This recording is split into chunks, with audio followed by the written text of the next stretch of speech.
Hi guys and welcome back to the channel Deepak Yadav Education. Welcome to the Daily Hindu News and Editorial Analysis of 14th of September 2024. तो guys आज है तारीख 14 सितंबर 2024 और है Saturday. देखेंगे आज के द हिंदू कंप्लीट न्यूज़पेपर को एनालाइज करेंगे। बट लेक्चर में आगे बढ़ने से पहले अगर आपको इस लेक्चर का पीडीएफ चाहिए तो क्या करना है, सबसे पहले डाउनलोड करना है टेलीग्राम, देन उसके बाद जाके सर्च बॉक्स में टाइप करना Deepak Yadav education UPSC. As you can see guys आपको ये वाला चैनल मिल जाएगा, उस पर क्लिक करना और जाकर इस चैनल को ज्वाइन कर लेना। यहाँ से आप डेली बेसिस पे इस लेक्चर के पीडीएफ को डाउनलोड कर पाओगे। नाउ हमेशा की तरह हम लोग अपने लेक्चर को एक मैप के क्वेश्चन के साथ स्टार्ट करेंगे। तो आज आप सभी को मैप में जाकर देखना है सुबर्णरेखा रिवर को कहाँ पर है एग्जैक्टली लोकेटेड, इसको अच्छे से मैप में देखना। देन उसके बाद आकर नीचे कमेंट सेक्शन में टाइप करना, जिससे कि आप लोग इसको लंबे समय तक याद रख पाओगे। साथ ही साथ एक क्वेश्चन सॉल्व करेंगे जो कि यूपीएससी पैटर्न के ऊपर बेस्ड है डेली बेसिस पे। यहाँ पे एक प्रैक्टिस क्वेश्चन को भी हम लोग सॉल्व करते हैं।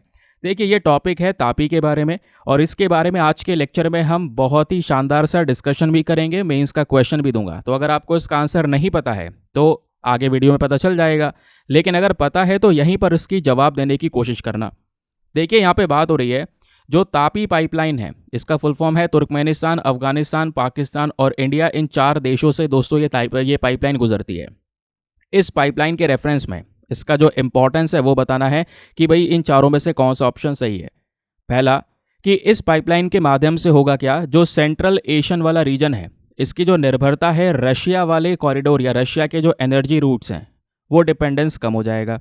दूसरा स्टेटमेंट बोलता है कि तापी पाइपलाइन से भारत का जो इन्फ्लुएंस है सेंट्रल एशिया में वो इंक्रीज हो जाएगा। तीसरा स्टेटमेंट बोलता है इससे जो चाइना का बेल्ट एंड रोड इनिशिएटिव है वो और मजबूत हो जाएगा। या ऑप्शन नंबर डी बोलता है कि तापी पाइपलाइन से जो यूरोपियन एनर्जी सिक्योरिटी है इसको ज़्यादा प्रमोट किया जा सकेगा। तो बताइए इसका सही आंसर क्या होना चाहिए। थोड़ा सा लॉजिक लगाना, आराम से यहाँ पर इसको आप सॉल्व कर पाओगे, नहीं तो फिर बीच में इसका डिस्कशन रहने वाला है बहुत शानदार सा, और आज का वीडियो बहुत ही ज़्यादा रेलिवेंट है। तो चलिए शुभारंभ करते हैं और चलते हैं सबसे पहले थंबनेल वाले इंपॉर्टेंट आर्टिकल की तरफ। आप सोच रहे होंगे थंबनेल में क्या ही लगा दिया है। देखो कल के दिन में दुनिया भर में बहुत सारे न्यूज़ आर्टिकल्स पब्लिश हुए इंटरनेशनली। इंडियन एक्सप्रेस का एक्सप्लेनर सेक्शन पर ये आर्टिकल पब्लिश हुआ है, और केवल इंडियन एक्सप्रेस ही नहीं, हमारी सभी जगह पर यहाँ पे चर्चा हो रही है एक बॉडी बिल्डर के बारे में। ये जो टॉपिक है ना एग्जाम के लिए तो रेलिवेंट होगा ही, स्पेशली फिटनेस इंडस्ट्री से जो रिलेटेड जो चीज़ें हैं आज हम डिस्कस करने वाले हैं उसके बारे में, लेकिन अवेयरनेस के पॉइंट ऑफ व्यू से भी बहुत ज़्यादा ज़रूरी है। तो इस टॉपिक को मिस मत करना, बहुत सारी बातें दोस्तों मैं आपको बताने वाला हूँ। तो एक बॉडी बिल्डर की चर्चाएँ लगातार हो रही हैं। बेसिकली यहाँ पर ये उनका फ़ोटो है, नाम है इनका इलिया गोलेम येमचिक करके, यहाँ पर इनका नाम आपको देखने को मिलेगा। तो ये जो बॉडी बिल्डर है रिसेंटली यहाँ पर इनकी डेथ हो जाती है। इनकी उम्र थी 36। ठीक है, अब देखने में उम्र ज़्यादा लग रही है, स्पेशली ज़्यादातर होता ही है जो भी यहाँ पर बॉडी बिल्डर्स होते हैं उनके साथ में। अब बताया जाता है कि इनको हार्ट अटैक आ गया, और हार्ट अटैक की जो समस्या है पिछले कुछ समय में बॉडी बिल्डर्स के साथ में बहुत ज़्यादा देखने को मिली है। अभी मैं उसके बारे में बात करूँगा। तो इसी प्रकार से आपने यहाँ पर ये आर्टिकल्स देख पाएंगे कि जो ये एलिया है world's most monstrous body builder का यहाँ पर इनको टैग दिया गया है। कई बार इनको द म्यूटेंट भी बोला जाता है, क्योंकि बोला जाता है कि जब ये अपने स्कूल के टाइम पर थे केवल 70 किलो के थे, और आज इनका वेट लगभग 340 पाउंड के आसपास हो चुका है। 6 फुट लंबी हाइट यहाँ पर आपको देखने को मिल जाएगी, 25 इंचेस के बाइसेप्स नजर आएंगे। तो इस वजह से यहाँ पर इनको world's most monstrous body builder का टैग दिया गया। लेकिन यहीं पर इंडियन एक्सप्रेस की एक रिपोर्ट ये बताती है ये वो बॉडी बिल्डर हैं जो कि यहाँ पे एक दिन में 7 मील्स को कंज्यूम किया करते थे। 7 इनकी मील हुआ करती थी, उसमें प्रोटीन इंटेक बहुत ज़्यादा हाई हुआ करता था, जिसमें से 108 पीस हैं सुशी के, और 2.5 किलो के आसपास यहाँ पर मीट डेली बेसिस पे इनका कंजम्पशन था। और अगर मैं कैलोरीज बताऊँगा ना तो डर जाओगे, अभी आगे मैं इसके बारे में थोड़ा सा और आपको डिटेल शेयर करता हूँ।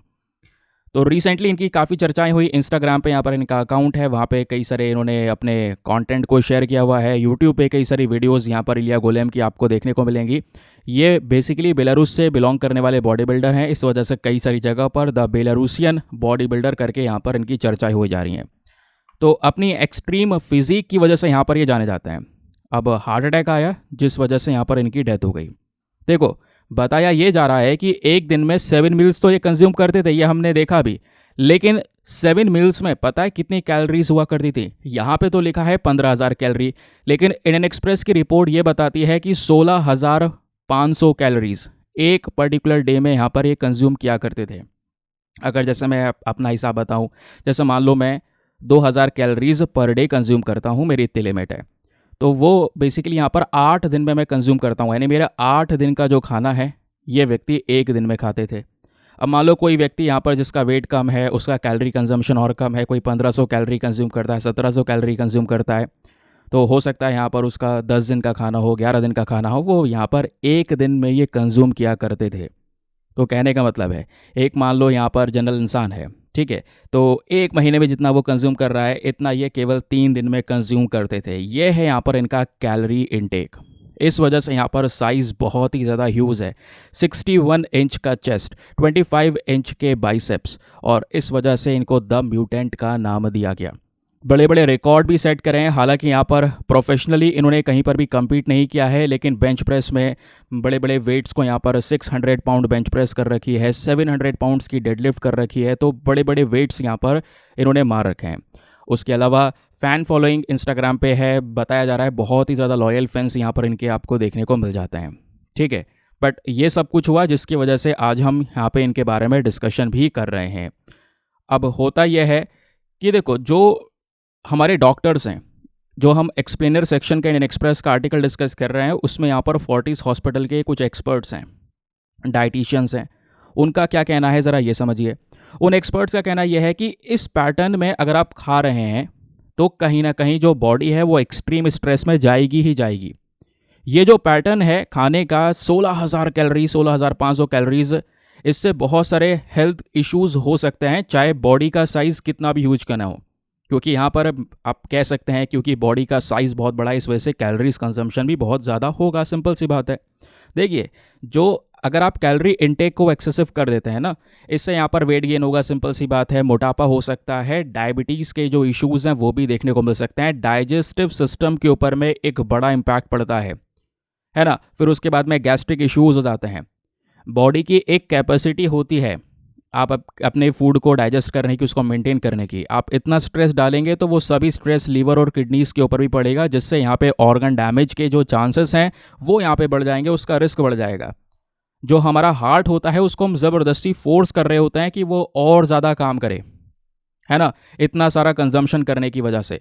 तो हार्ट को ज़बरदस्ती आप फोर्स करोगे तो इससे बहुत सारी कार्डियोवैस्कुलर डिजीज़ हो सकती हैं, हाई ब्लड प्रेशर हो सकता है, स्ट्रोक जैसी प्रॉब्लम्स हो सकती हैं, न्यूट्रिएंट इम्बैलेंस हो सकता है, डेफिशिएंसी क्रिएट हो सकती है ना। स्पेशली यहाँ पर हम कह सकते हैं कि स्ट्रेस बढ़ सकता है, ऐसी बहुत सारी चीज़ें देखने को मिल जाती हैं। डॉक्टर्स का यहाँ पर, एक्सपर्ट्स का कहना यह है कि जब आप इतना ज़्यादा ह्यूज अमाउंट में फूड को कंज्यूम करेंगे तो इससे ईटिंग डिसऑर्डर हो जाएंगे, मेंटल हेल्थ इश्यूज़ होंगे, सोशल आइसोलेशन भी हो सकता है, क्योंकि ये कैलोरीज दोस्तों वाकई में बहुत ही ज़्यादा बड़े लेवल पर हो गई जिसके बारे में हम बात कर रहे हैं। तो ये डिस्कशन हुआ इनके बारे में। अब ज़रा इनसे हटकर मैं कुछ चीज़ें आपको बताता हूँ। देखिए, फिटनेस बहुत ज़्यादा ज़रूरी है आज के समय से, जैसा हमारा खान पीन है ना, जंक कंजम्पशन बहुत ज़्यादा हो रहा है। उसके अलावा आजकल जो वर्क वगैरह है वो भी बैठे बैठे करना पड़ रहा है, तो इस वजह से यहाँ पर फिटनेस जैसी जो चीज़ है ना, वो आज के समय पर ज़्यादा प्रमोट की जा रही है। लोग जिम जा रहे हैं, जिम आजकल बहुत ज़्यादा चल रहा है। आप सोशल मीडिया प्लेटफॉर्म पर देखेंगे, चारों तरफ वीडियोज़ आपको नज़र आएंगे, जो कि बहुत अच्छी चीज़ लगती है मुझे, और अच्छी बात भी है कि हाँ, फिटनेस इस तरीके से प्रमोट हो रहा है। फिट रहेंगे आप तभी सब कुछ बेटर हो पाएगा। लेकिन उसी फिटनेस इंडस्ट्री में कुछ दोस्तों इश्यूज़ भी हैं, जैसे कई सारी जगह पर स्टीरॉयड जैसी जो चीज़ें हैं वो प्रमोट हो रही हैं, और उस स्टीरॉयड की वजह से जो बॉडी पे इम्पैक्ट पड़ रहा है ना, वो बहुत ज़्यादा नेगेटिव है। यहाँ पे जो स्टीरॉयड वाली बॉडी होती है वो देखने में तो लगती बहुत ज़्यादा अट्रैक्टिव है कि हाँ भाई, ये जो बॉडी है बहुत शानदार है, बहुत मजबूत है, स्ट्रेंथ है। लेकिन दोस्तों यहाँ पर एक नेचुरल बॉडी जो है ना वो ज़्यादा हेल्दी है। हो क्या रहा है आजकल, जिम में अटेंड जाना और जल्दी यहाँ पे कुछ महीनों के अंदर अंदर बॉडी बनाना। नेचुरली अगर आप बिल्डअप करोगे तो उसमें बहुत समय लग जाएगा, बहुत साल लग जाएंगे, डेडिकेशन लगेगा, डिसिप्लिन लगेगा, प्रॉपर डाइट लगेगी, प्रॉपर रेस्ट लगेगा, बहुत सारी चीज़ें होती हैं जो आपको सेक्रीफाइस करनी होती है। बट स्टीरॉयड में यहाँ पर क्या है, आपने सीधा उसका यूज़ किया है, उसके वजह से यहाँ पर जो आपकी बॉडी की ग्रोथ है वो बहुत तेज़ी से होने लगती है। इस वजह से आप देख पाते होंगे कई सारी जगह पर जो ये बॉडी बिल्डर्स हैं, 21 साल का यहाँ पर बच्चा है, 20 साल का बच्चा है, ये 20 साल के बॉडी बिल्डर है, 106 केजी के, और ऐसे बहुत सारे और भी आपको देखने को मिल जाएंगे जो कम कम उम्र में है, बट मतलब हम 20 साल में अगर आप देख पाओगे तो बच्चे की तरह लगते थे, बट जैसे जैसे यहाँ पर 20 साल के आज के बॉडी बिल्डर्स आपको नज़र आएंगे, कोई लग रहा है 30 का, कोई लग रहा है 35 का। तो इस तरीके की चीज़ें यहाँ पे नज़र आ रही हैं। तो वहाँ पे फिटनेस में जिम जा रहे हैं आप, और जिम जाकर अपने बॉडी को फिट करने का आपका गोल है, लेकिन कर क्या रहे हैं, बॉडी को आप इंटरनली बहुत ज़्यादा डैमेज कर रहे हैं, है ना। तो कहेंगे बहुत सारे कॉम्पिटिशन्स होते हैं, हाँ बहुत सारी चीज़ें होती हैं, प्रोफेशनली यहाँ पर उसको देखा जाता है, बहुत सारी लिमिटेशंस होती हैं, उसके उस लिमिटेशन के आधार पे सारी चीज़ें होती हैं। नहीं तो फिर दोस्तों कहने का मतलब है, लोग कहते हैं ना यार दुनिया इस्तेमाल कर रही है, ये है वो है, सब लोग इस्तेमाल कर रहे हैं, थोड़े बहुत साइड इफेक्ट तो होते हैं सब चीज़ के, लेकिन जो स्टीरॉयड है दोस्तों ये बॉडी को बुरी तरह से इम्पैक्ट कर सकता है।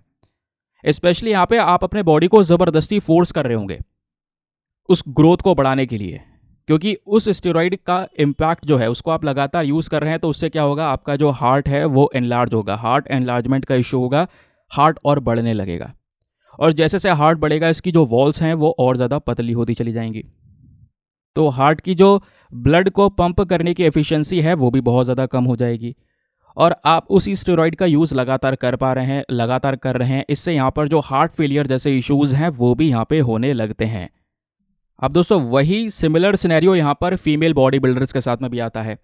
अगर वह यहाँ पर इस स्टेरॉइड का यूज़ करती हैं तो जैसे यहाँ पर जैसे मैंने बोला कि जो मेन हॉर्मोन्स है वो आपको देखने को मिल जाएंगे, वॉइस वगैरह यहाँ पर मेन की तरह होने लगती है, उसके अलावा फेशियल हेयर ग्रोथ, ये सब चीज़ें यहाँ पे नज़र आती है।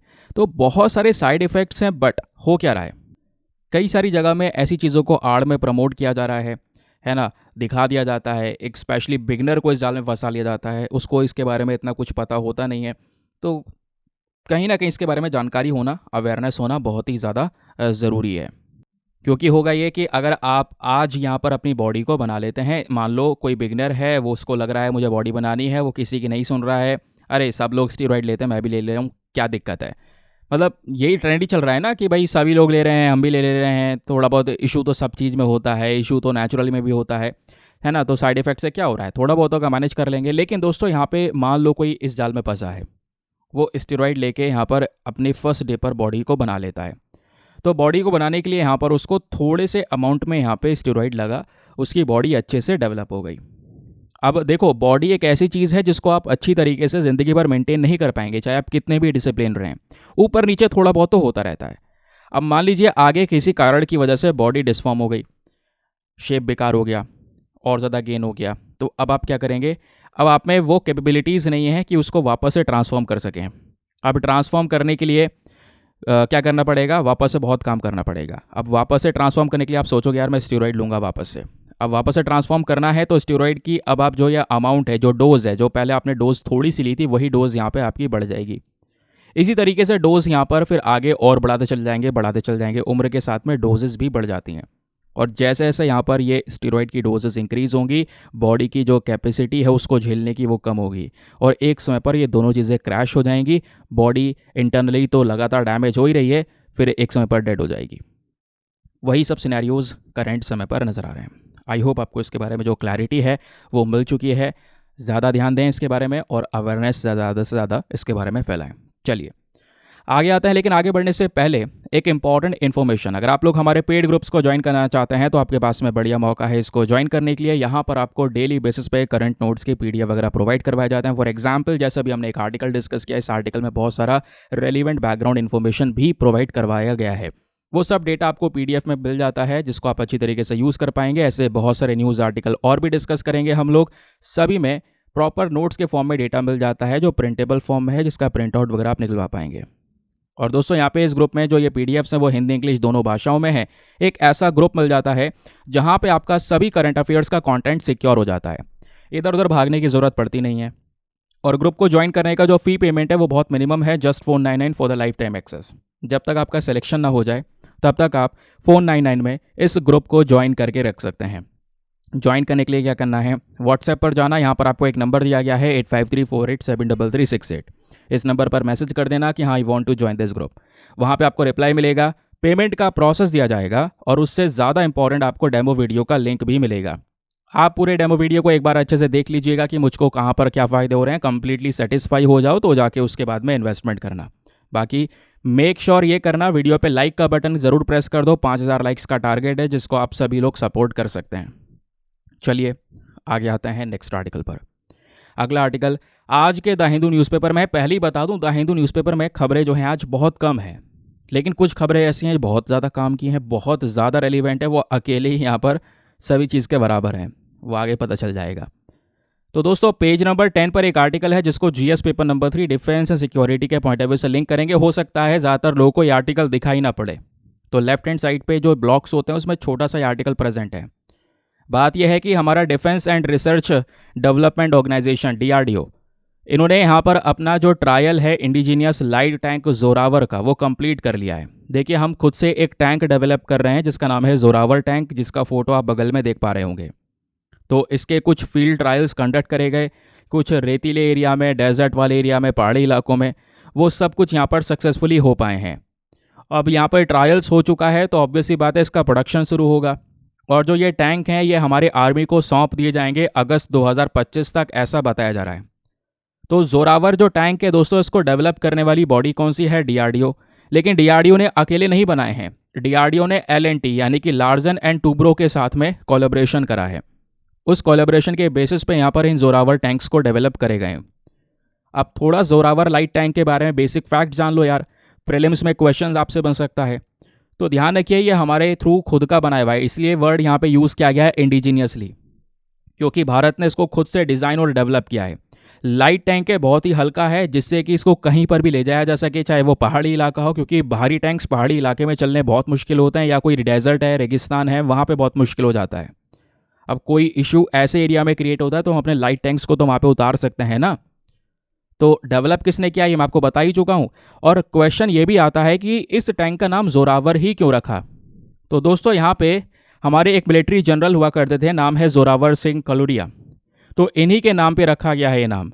ये वो मिलिट्री जनरल थे जिन्होंने जम्मू के जो राजा गुलाब सिंह थे 19वीं सेंचुरी में, उसके अंडर में सर्व किया। तो उनके अंडर में जब सर्व करने वाले मिलिट्री जनरल हैं उनका नाम जोरावर है, वहीं से ये नाम लिया गया है। क्वेश्चन आपसे बन सकता है इसके बारे में। जोरावर लाइट टैंक के बारे में आप बात करेंगे तो इसको काफ़ी ब्रेव और स्ट्रांग बोला जाता है। इस तरीके के इसके कुछ इंपॉर्टेंट फीचर्स हैं। 1000 हाउस पावर है, उसके अलावा स्पीड इसकी 70 किलोमीटर प्रति घंटा है, 3 व्यक्ति यहाँ पर इस पर बैठ सकते हैं। फिर उसके बाद यहाँ पे कोएक्सियल मशीन गन भी यूज़ की गई है। एक लंबी सी यहाँ पर आर्टिलरी आपको देखने को मिल जाती है। ऐसा ये कुछ इसके स्पेसिफिक फीचर्स नज़र आएंगे। अगर रोड पर है तो 70 किलोमीटर प्रति घंटा स्पीड है। ऑफ रोड है, कहीं टेरेन बहुत ही ज़्यादा बेकार है, उबड़ खाबड़ रास्ता है, तो वहाँ पर भी 35 से 40 किलोमीटर प्रति घंटे से चल पाएगा। क्योंकि हल्का है इस वजह से स्पीड को मेंटेन कर पा रहा है, तो कहीं पर भी इसको तैनात किया जा सकता है। इसका सबसे जो इम्पॉर्टेंट फीचर यह है, इसका जो मैक्सिमम वेट है वो टोटल 25 टन के आसपास का है। ठीक है, जो कि एक रिक्वायरमेंट होती है हल्के वाले टैंक की, जिसको ट्रांसपोर्ट भी कर सकते हैं, एयर के माध्यम से टांग कर कहीं भी ले जाया भी जा सकता है ना। तो ये इसकी एक सबसे इंपॉर्टेंट फैसिलिटी है। इस टैंक में हर एक प्रकार की मॉडर्न टेक्नोलॉजी को यूज़ किया गया है, क्योंकि आज के समय से बनाया गया है, तो आज के समय के अपग्रेडेशन इसमें करने होंगे। तो अपग्रेडेशन में हमारा आर्टिफिशियल इंटेलिजेंस हो गया, ड्रोन इंटीग्रेशन हो गया, उसके अलावा और भी कई सारी प्रकार की ऑपरेशन कैपेबिलिटीज़ इसमें लगाई गई हैं। तो देखते हैं अगस्त 2025 को यह आएगा, हमारे आर्मी को सौंप दिया जाएगा। तैयार तो है ये, लेकिन सभी ट्रायल्स पहले कंडक्ट किए जाएंगे, देखा जाएगा ये सक्सेसफुल है या नहीं, एक्यूरेसी के साथ में काम कर रहा है या नहीं। समझ गए? चलिए आगे आते हैं अगले न्यूज़ आर्टिकल पर। द हिंदू का ही एक बहुत ही इंपॉर्टेंट टॉपिक है जिसको ज़्यादातर लोग मिस कर चुके होंगे, लेकिन हम मिस नहीं करेंगे, चाहे वो पहले पब्लिश हुआ हो चाहे वो आगे पब्लिश होगा। तो बात हो रही है तापी पाइपलाइन के बारे में, जिसको लेकर प्रीलिम्स का स्टार्टिंग में एक क्वेश्चन मैंने आपसे पूछा। दोस्तों मैं पहले ही बता दूं, यहाँ से यूपीएससी ने प्रीलिम्स में भी क्वेश्चन पूछा हुआ है, मेंस में भी क्वेश्चन पूछा हुआ है, आगे मैं आपको बताऊंगा। तो अफगानिस्तान तैयार हो चुका है और अफगानिस्तान बोलता है कि ठीक है हम तापी पाइपलाइन के ऊपर काम करना शुरू करेंगे। ये पाइपलाइन का कॉन्सेप्ट बहुत पुराना है, 2002-2008 से यहाँ पर इस पर काम चल रहा है। तो आप कहोगे अभी तक इम्प्लीमेंट क्यों नहीं हुआ? इसमें लगातार डिले पे डिले होते चले गए, क्योंकि इसमें ज़्यादातर कंट्रीज ऐसी हैं जिनके आपस में संबंध अच्छे हैं ही नहीं, उनके बीच में ये पाइपलाइन बिछाने की बात हो रही है। नाम है तापी पाइपलाइन। अब ये तापी जो है ये 4 देशों का नाम है। टी से क्या है? तुर्कमेनिस्तान, ए से अफगानिस्तान, पी से पाकिस्तान और आई से इंडिया। तो ये यहाँ पर इसका फुल फॉर्म हो गया। अब दोस्तों यहाँ पे ये जानिए खबर क्या आई है रिसेंटली। पहले अफगानिस्तान ने बोला है कि ठीक है चलो हम तैयार हैं तापी पाइपलाइन को इम्प्लीमेंट करने के लिए। बहुत लंबे समय बाद अफगानिस्तान रेडी हुआ। क्यों? क्योंकि अभी हमने देखा अफगानिस्तान में लंबे समय से कुछ दिक्कतें चल रही थी। 2001 में तालिबान को हटाया, यूएस ने सरकार बनाई, कुछ समय तक सरकार चली, फिर 2021 में तालिबान वापस आ गया, तालिबान के अंडर में चला गया पूरा अफगानिस्तान। तो लगातार समस्या यहाँ पे बनी रह गई, तो इसके ऊपर कुछ काम हुआ नहीं। तो दोस्तों, तापी पाइपलाइन जो पूरा प्रोजेक्ट है ये $10 बिलियन का प्रोजेक्ट है, जिसका मेन पर्पज़ है कि एक पाइपलाइन के माध्यम से नेचुरल गैस को तुर्कमेनिस्तान से निकाल कर अफगानिस्तान, पाकिस्तान और इंडिया तक पहुंचाना। ये हमारा मेन पर्पज़ है। अगर हम इसको एक बार मैप में अच्छे से देख लें तो ये है हमारा तुर्कमेनिस्तान, ये है अफगानिस्तान, ये है पाकिस्तान और ये है हमारा भारत। तो दोस्तों, तुर्कमेनिस्तान में एक गैस फील्ड है, क्योंकि आपको अगर देखना होगा जो सेंट्रल एशियन कंट्रीज़ हैं, अब सेंट्रल एशिया में 5 देश हैं, तुर्कमेनिस्तान, उज़्बेकिस्तान, तजिकिस्तान, ये आपको देखने को मिल जाएगा, किर्गिस्तान, कजाकिस्तान ऊपर इसके आपको नजर आएंगे, जिसके आगे स्थान लगाए। तो तुर्कमेनिस्तान में एक फील्ड है, गैस फील्ड, जिसका नाम है गलकनिश गैस फील्ड। ये गैस फील्ड बहुत इंपॉर्टेंट है, क्वेश्चन बन सकता है लोकेशन, तो लोकेशन ध्यान रखिएगा। इस गैस फील्ड में क्या होता है, हम नेचुरल गैस को निकालते हैं और यही नेचुरल गैस का सबसे ज़्यादा उपयोग किया जाता है आजकल एनर्जी को जनरेट करने में। अरे सिंपल सी बात है यार, देखो आज हम ना कोयला जलाकर एनर्जी जनरेट कर रहे हैं, लेकिन कोयला जब जलाते हैं तो इससे बहुत सारा प्रदूषण होता है, तो उस पोल्यूशन को लेकर फिर दुनिया भर की कंट्रीज़ रोने लगती हैं, ठीक है, जो खुद एक समय पर प्रदूषण करती थी। तो पोल्यूशन को अगर हमें काउंटर करना है तो उसके कंपैरिजन में नेचुरल गैस जला सकते हैं। अब नेचुरल गैस से भी एमिशन तो होता है, लेकिन बहुत कम होता है। कुछ और समस्याएं भी इसमें आगे बताऊंगा, डोंट वरी। तो यही नेचुरल गैस यहाँ पे निकाला जाता है इस तुर्कमेनिस्तान की जो गलकनिश गैस फील्ड है यहाँ से। तो हमने सोचा, यानी अफगानिस्तान, पाकिस्तान और भारत ने, क्यों ना एक पाइपलाइन बिछा दी जाए जो सीधा तुर्कमेनिस्तान के इस गैस फील्ड से निकालेंगे, और वो पाइपलाइन इस तरीके से बिछती भी आएगी और पूरे अफगानिस्तान को क्रॉस करेगी, पूरे पाकिस्तान को क्रॉस करेगी। आप देख पाएंगे अफगानिस्तान पाकिस्तान का बॉर्डर हो गया, तो पाकिस्तान को क्रॉस करते हुए इंडिया में एंटर कर जाएगी। तो ये गैस हम तुर्कमेनिस्तान से, अफगानिस्तान भी इसको खरीद लेगा, पाकिस्तान भी यहाँ पर ले लेगा, और इधर यहाँ पे भारत के पास में भी ये नेचुरल गैस आ जाएगा। ये डिसाइड करा गया और तापी पाइपलाइन का कॉन्सेप्ट दोस्तों हमारे सामने आ गया। ये पाइपलाइन फिर भी कितना लंबा होगा, लगभग 1814 किलोमीटर का लंबा पाइप ये बिछाया जाएगा, जो कि काम चल भी रहा है, कई सारी जगह से पूरा भी हुआ है। और बोला यह जा रहा है जब ये पाइपलाइन पूरी तरह से रेडी हो जाएगा, गैस इसमें तुर्कमेनिस्तान से भेजनी शुरू जब करी जाएगी, तो हर साल एनुअली 33 बिलियन क्यूबिक मीटर्स के आसपास नेचुरल गैस इसमें से भेजी जा सकेगी। कहने का मतलब है अफगानिस्तान को 5% के आसपास यहाँ पे गैस की सप्लाई हो जाएगी, पाकिस्तान को 47% गैस मिल जाएगी, और अगेन भारत को भी 47% के आसपास गैस मिल जाएगी इस पूरे 30 ईयर के ऑपरेशनल पीरियड में, जब तक ये पाइपलाइन काम करेगा। तो ऐसा यहाँ पे पाइपलाइन का कॉन्सेप्ट है दोस्तों। और इस पाइपलाइन को हमने पीस पाइपलाइन का नाम भी दिया है, क्योंकि इससे कहीं ना कहीं जो अलग अलग देश हैं इनके बीच में स्टेबिलिटी को मेंटेन करना भी बहुत ही ज़्यादा ज़रूरी रहेगा। मैं आपको बता दूं, ये प्रोजेक्ट है बहुत पुराना, क्योंकि आप लंबे से समय से सुन रहे होंगे तापी पाइपलाइन, तापी पाइपलाइन। इस प्रोजेक्ट की शुरुआत हुई थी 1990s में, फिर थोड़ा बहुत प्रोग्रेस हुआ 2003 में, फिर बीच में क्या होता है, जो एशियन डेवलपमेंट बैंक होता है, दैट इज़ ADB, इन्होंने बोला ठीक है हम फाइनेंशियली सपोर्ट करेंगे, पैसा देंगे, पाइपलाइन बिछाओ, है ना। तो इंडिया ने दोस्तों इस इनिशिएटिव को साल 2008 में ज्वाइन किया था, ध्यान रखिएगा, भारत पहले हिस्सा नहीं था, 2008 में हमने ज्वाइन किया इसको। अब क्वेश्चन ये है कि भाई ये पाइपलाइन बनाएगा कौन, ये तो चारों देश मिलकर बनाएंगे फिर। हाँ, तो चारों देश मिलकर बनाएंगे, कैसे माध्यम से, कोई कंपनी वगैरह क्रिएट की जाएगी क्या? हाँ, एक कंपनी बनाई गई जिसका नाम है तापी पाइपलाइन कंपनी लिमिटेड। इसको जिम्मेदारी सौंप दी गई कि भाई आप यहाँ पे चारों देशों के लिए ये पाइपलाइन बिछाएंगे। तो सवाल यह है, ये पाइपलाइन की ये कंपनी किसने बनाई? चारों देशों ने मिलकर बनाई दोस्तों। तो चारों देशों के शेयर्स आपको इस पर्टिकुलर कंपनी में नजर आएंगे। अब क्वेश्चन ये भी आता है, ये पाइपलाइन अगर बिछ जाती है, ये गैस तुर्कमेनिस्तान से इंडिया तक आती है, तो इसका इंपॉर्टेंस क्या होगा? पहला इंपॉर्टेंस होगा environmental impact, very very important, क्योंकि ये जो पाइपलाइन है ये आपको एक नेचुरल गैस प्रोवाइड करवा रहा होगा, जिससे आपकी निर्भरता कोयले के ऊपर कम हो जाएगी। आप कोयला कम जलाएंगे, आप कोयला नहीं जलाओगे तो उससे कार्बन डाइऑक्साइड, ये जो कार्बन एमिशंस है वो रिलीज नहीं होंगे, पोल्यूशन नहीं होगा। जैसे भारत की बात करेंगे तो भारत आज भी बहुत ज़्यादा निर्भर है कोयले के ऊपर में। तो तापी पाइपलाइन से हम थोड़ा सा क्लीन एनर्जी की तरफ बढ़ पाएंगे। हमने बड़े बड़े टारगेट सेट कर रखे हैं कि नेट ज़ीरो एमिशन की तरफ बढ़ना है, एमिशंस को काउंटर करना है, तो वो टारगेट्स अचीव कर पाएंगे। तो तापी पाइपलाइन में ये ताकत होने वाली है कि बड़े बड़े शहर दिल्ली, मुंबई, कराची, इस्लामाबाद, ये सब पर्टिकुलर ऐसे शहर होंगे जहाँ पे पोल्यूशन को काउंटर किया जा सकेगा, क्योंकि हम कोयले की जगह ये नेचुरल गैस यूज़ कर रहे होंगे। चलिए, ये हुआ हमारा पहला इंपॉर्टेंस। अब नंबर पॉइंट 2, जो सेकंड इंपॉर्टेंस है वो है इकोनॉमिक बेनिफिट्स।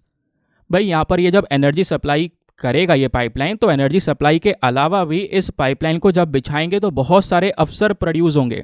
जैसे इकोनॉमिक ग्रोथ बढ़ेगी अफगानिस्तान, पाकिस्तान में, क्योंकि वो कुछ फीस वगैरह चार्ज कर सकते हैं इस गैस को भेजने में।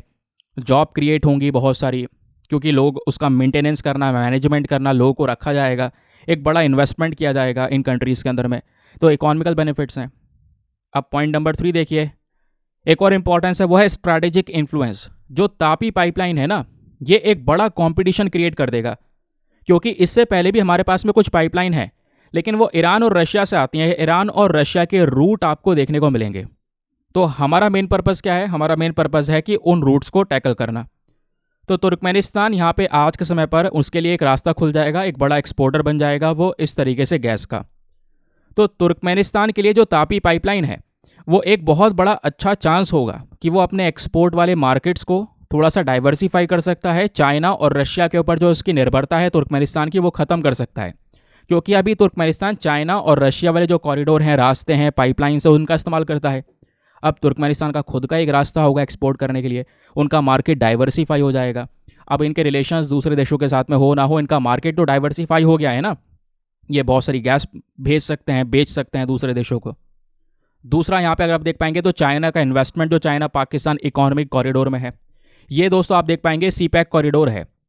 ये कॉरिडोर चाइना के बेल्ट एंड रोड इनिशिएटिव का हिस्सा है। चाइना ने क्या किया है, एक रास्ता जोड़ा है, और ये रास्ता हमारा वाला, ये देखो पीओके वाला रीजन, ये भारत की टेरिटरी में ही है। ऐसा मत समझना ये अलग दिखाया है, नहीं, इसको बस खाली कलर किया है समझाने के लिए। ये पाकिस्तान ऑक्यूपाइड कश्मीर वाला रीजन है, जिसको पाकिस्तान ने इलीगल तरीके से कब्जा रखा है। तो दोस्तों यहाँ पे चाइना ने इस तरीके से एक कॉरिडोर बना रखा है जो चाइना के एक पर्टिकुलर रीजन को ग्वादर पोर्ट के साथ में जोड़ता है। और ये ग्वादर पोर्ट भी वो पोर्ट है जिसको चाइना ने ही बनाया है, खुद से डेवलप किया हुआ है। तो ये कॉरिडोर निकाल रहे हैं, प्रॉब्लम हमें कुछ नहीं है। प्रॉब्लम यह है कि भाई आप हमारी टेरिटरी से क्यों निकाल रहे हैं? भले ही पीओके रीजन है, पाकिस्तान ने इलीगल तरीके से कब्जा है, वो पाकिस्तान का हिस्सा नहीं है, हिस्सा हमारा है, वो हमारी टेरिटरी है। तो उसमें से इन्होंने ये सीपैक कॉरिडोर का पूरा प्रोजेक्ट निकाला। तो चाइना जो लगातार इसमें इन्वेस्टमेंट कर रहा है, इसको कहीं ना कहीं यहाँ पर काउंटर करेगा ये तापी पाइपलाइन। तापी पाइपलाइन यहाँ पर चाइना का जो इन्फ्लुएंस दुनिया भर में फैल रहा है एनर्जी को लेकर और भी व्यापार को लेकर, ट्रेड को लेकर, वो सब चीज़ें काउंटर की जा सकेंगी। तो ये यहाँ पर इसका एक अच्छा चीज़ है। उसके अलावा भारत के लिए अगर हम बात करेंगे तो ये जो पाइपलाइन है, इस पाइपलाइन के माध्यम से तुर्कमेनिस्तान हमारे लिए एक बहुत इंपॉर्टेंट एनर्जी पार्टनर बन सकेगा। भारत की कनेक्टिविटी सेंट्रल एशिया के साथ में और बढ़ पाएगी। अब ये सेंट्रल एशिया क्या है पहले मैं एक बार दिखा देता हूँ। ये वो सेंट्रल एशिया देखने को मिलेगा। सेंट्रल एशिया में टोटल आपको 5 देश नज़र आते हैं। वो 5 देश कौन कौन से? नीचे तो आपको इंडिया दिख रहा होगा, ठीक है, ये रहा पाकिस्तान, है ना, ये रहा अफगानिस्तान, ये रहा तुर्कमेनिस्तान। तो ऐसे पाइपलाइन लाने की बात हो रही है। लेकिन दोस्तों यहाँ पे अगर आप इन 5 देशों को देखोगे तो इसमें Kazakhstan, Uzbekistan, Turkmenistan, Tajikistan and Kyrgyzstan आपको यहाँ पे नजर आएगा। तो भारत की कनेक्टिविटी सेंट्रल एशिया के साथ में और ज़्यादा इंप्रूव हो पाएगी तुर्कमेनिस्तान के माध्यम से। लेकिन ये तो हो गए दोस्तों यहाँ पर सभी के सभी इसके इंपॉर्टेंस यानी कि फ़ायदे। आपके दिमाग में एक क्वेश्चन आएगा, क्या इसमें कुछ दिक्कतें नहीं आ सकती, कुछ चैलेंजेस नहीं हो सकते? अरे बहुत सारे चैलेंज हो सकते हैं यार। तापी पाइपलाइन में जो सबसे पहली समस्या है, सबसे पहली चुनौती हो सकती है, वो है सिक्योरिटी कंसर्न। भाई ये जो चारों देश हैं ना, अगर आप देख पाएंगे तो स्पेशली अफगानिस्तान, पाकिस्तान, इंडिया, इनके रिलेशन अच्छे नहीं हैं। फिर भी अफगानिस्तान के साथ ठीक है, लेकिन पाकिस्तान भारत के रिलेशन अच्छे नहीं हैं। लेकिन अफगानिस्तान में अपने आप में कई सारे इश्यूज़ हैं। वहाँ पे कोई पॉलिटिकल इंस्टेबिलिटी देखने को मिल जाएगी, है ना, कोई भी पॉलिटिकल पार्टी वहाँ पर है नहीं, तालिबान यहाँ पर चीज़ों को कंट्रोल कर रहा है, टेररिज्म जैसी चीज़ें बहुत ज़्यादा है, ह्यूमैनिटेरियन कंसर्न है।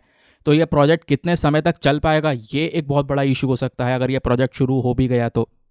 दूसरी दिक्कत है फाइनेंशियल एंड एडमिनिस्ट्रेशन। कहने का मतलब है भाई यहाँ पर ये पाइपलाइन बिछाने के लिए बहुत सारा पैसा चाहिए। तो कहोगे एशियन डेवलपमेंट बैंक दे तो रहा है, तो एशियन डेवलपमेंट बैंक थोड़ा सा ही तो पैसा दे रहा है, ये थोड़ी है पूरा पाइपलाइन बिछवा देगा वो। तो इसमें बहुत सारा प्राइवेट इन्वेस्टर की ज़रूरत है। चलो भारत दे देगा, तुर्कमेनिस्तान दे देगा, फिर अफगानिस्तान को बहुत इन्वेस्टमेंट करना पड़ेगा, पाकिस्तान कहाँ से करेगा? तो ये बहुत सारा पैसा चाहिए। अगर यहाँ पे सेपरेट कंपनीज़ को आना पड़ेगा, उन कंपनीज़ का इन्वॉल्वमेंट आना पड़ेगा, प्राइवेट इन्वेस्टर्स को आना पड़ेगा, गवर्नमेंट को आना पड़ेगा, एशियन डेवलपमेंट बैंक्स को आना पड़ेगा, तब जाके यहाँ पर ये पाइपलाइन बिछ पाएगी। बहुत ह्यूज अमाउंट की ज़रूरत है इस पर। और ह्यूज अमाउंट के साथ साथ कुछ और बड़ा इशू आ सकता है, वो है यहाँ पर तुर्कमेनिस्तान की क्लोज इकॉनमी। क्योंकि तुर्कमेनिस्तान की इकॉनमी आप देख पाएंगे तो ये इकॉनमी इनकी ऐसी है कि ये ज़्यादा चीज़ें एक्सपोर्ट या मार्केट में कुछ चीज़ें ज़्यादा बेचते नहीं हैं। इनकी इकॉनमी क्लोज है, खुद ही प्रोड्यूस करते हैं, कंज्यूम करते हैं, ज़्यादातर ऐसा ही है। करप्शन और गवर्नेंस एक बहुत बड़ा इशू हो सकता है। करप्शन चलेगा तो ऑब्वियस ही बात है इस पाइपलाइन में बहुत सारी समस्याएं आएंगी। फिर सबसे बड़ी दिक्कत जो इस पाइपलाइन में आएगी वो है इंडिया का जो कॉन्फ्लिक्ट है पाकिस्तान के साथ में वो। अब भारत पाकिस्तान के साथ में रिलेशंस तो अच्छे हैं नहीं। अब ये पाइपलाइन आ रही है सीधा तुर्कमेनिस्तान से पाकिस्तान तक, पाकिस्तान से इंडिया में एंटर कर रही है, तो मान लो कहीं पर भी पॉलिटिकल टेंशन क्रिएट होंगे तो पाकिस्तान आगे सप्लाई नहीं करने देगा या कोई और इशू क्रिएट कर सकता है। समझ गए? तो ये भी एक बड़ा प्रॉब्लम हो पाएगा। फिर उसके बाद में एक है एनवायरमेंटल कंसर्न। कहोगे एनवायरमेंटल कंसर्न क्या मतलब? अभी आपने तो बोला था नेचुरल गैस तो फिर भी कोयले से क्लीनर है, तो हाँ सही बात है, मैं तो अभी बोल रहा हूँ। देखो, कोयला जलाओगे ज़्यादा पोल्यूशन होगा, नेचुरल गैस से भी यहाँ पे पोल्यूशन होता है लेकिन कोयले से 60-70 गुना कम होगा। मतलब आप इमेजिन कर रहे हैं, बहुत ज़्यादा पोल्यूशन नहीं होगा, बहुत ज़्यादा मिनिमम होगा। तो दिक्कत क्या है? दिक्कत यह है कि नेचुरल गैस को निकालने में बहुत ज़्यादा दिक्कत है। भाई आपको उसको एक्सट्रैक्ट करना है, ट्रांसपोर्ट करना है, इसमें बहुत सारा पानी लगेगा, पानी को रिस्क पहुँचेगा, सॉइल पोल्यूशन हो सकता है।